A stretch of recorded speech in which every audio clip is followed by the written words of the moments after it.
Hi friends, എല്ലാവർക്കും അങ്കീസ് ഗാലറിയിലേക്ക് സ്വാഗതം. ഇന്ന് നമുക്ക് വളരെ രുചികരമായതും സോഫ്റ്റും ക്രിസ്പിയുമായൊരു കാടക്കോഴി ഫ്രൈ എങ്ങനെയാണ് തയ്യാറാക്കുന്നതെന്ന് നോക്കാം. കാടക്കോഴി ഫ്രൈ ചെയ്യുന്നതിനായി 2 കാടക്കോഴികളാണ് എടുത്തിട്ടുള്ളത്. ആദ്യം തന്നെ കോഴി നന്നായിട്ടൊന്ന് കഴുകി വൃത്തിയാക്കി എടുക്കാം. നന്നായി ക്ലീൻ ചെയ്തെടുത്ത കാടക്കോഴികൾ ഒരു കുക്കറിലേക്ക് ഇട്ട് കൊടുത്ത് കുറച്ച് ഉപ്പും കുറച്ച് മഞ്ഞൾപ്പൊടിയും ഇട്ട് കൊടുത്ത് അല്പം വെള്ളം കൂടി ചേർത്ത് നന്നായിട്ടൊന്ന് വേവിച്ചെടുക്കാം. ഇനി വേവിച്ചെടുത്ത കാടക്കോഴി ഒന്ന് ഫ്രൈ ചെയ്യാനായി മാരിനേറ്റ് ചെയ്തെടുക്കണം. കാടക്കോഴി ആദ്യം ഇങ്ങനെയൊന്ന് വേവിച്ചെടുത്തിട്ട് പിന്നീട് ഫ്രൈ ചെയ്തെടുക്കുകയാണെങ്കിൽ അകം നല്ല സോഫ്റ്റും പുറം നല്ല ക്രിസ്പി ആയിട്ടും കിട്ടും.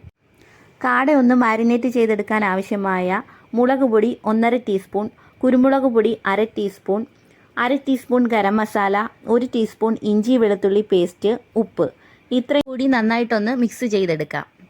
മഞ്ഞൾപ്പൊടി കാട വേവിച്ചപ്പോൾ ചേർത്ത് കൊടുത്തത് കൊണ്ട് വീണ്ടും ചേർക്കണമെന്ന് നിർബന്ധമില്ല.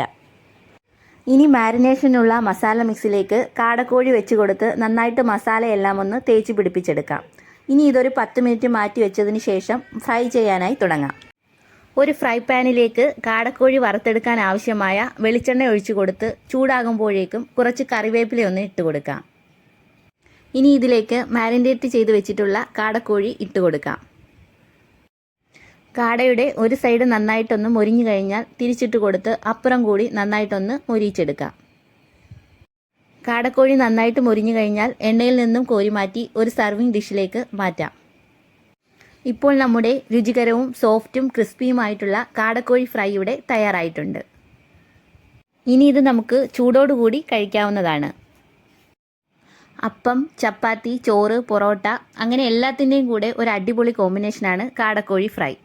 എല്ലാവരും ഇത് തീർച്ചയായും ഒന്ന് ട്രൈ ചെയ്ത് നോക്കണേ. അപ്പോൾ ഇത്രയേ ഉള്ളൂ ഇന്നത്തെ വീഡിയോ എല്ലാവർക്കും ഇഷ്ടമായെന്ന് പ്രതീക്ഷിക്കുന്നു. ഇഷ്ടമായെങ്കിൽ വീഡിയോ ലൈക്ക് ചെയ്യാനും ഷെയർ ചെയ്യാനും സബ്സ്ക്രൈബ് ചെയ്യാനും മറക്കരുതേ. കൂടെ തന്നെ തുടർന്നുള്ള വീഡിയോസിൻ്റെ നോട്ടിഫിക്കേഷൻസ് ലഭിക്കുന്നതിനായി ആ ബെൽ ബട്ടൺ കൂടി ഒന്ന് അമർത്തിയേക്കണേ. ഒപ്പം നിങ്ങളുടെ വിലയേറിയ അഭിപ്രായങ്ങളും നിർദ്ദേശങ്ങളും കമൻറ്റ് ബോക്സിൽ രേഖപ്പെടുത്താൻ മറക്കരുതേ. താങ്ക്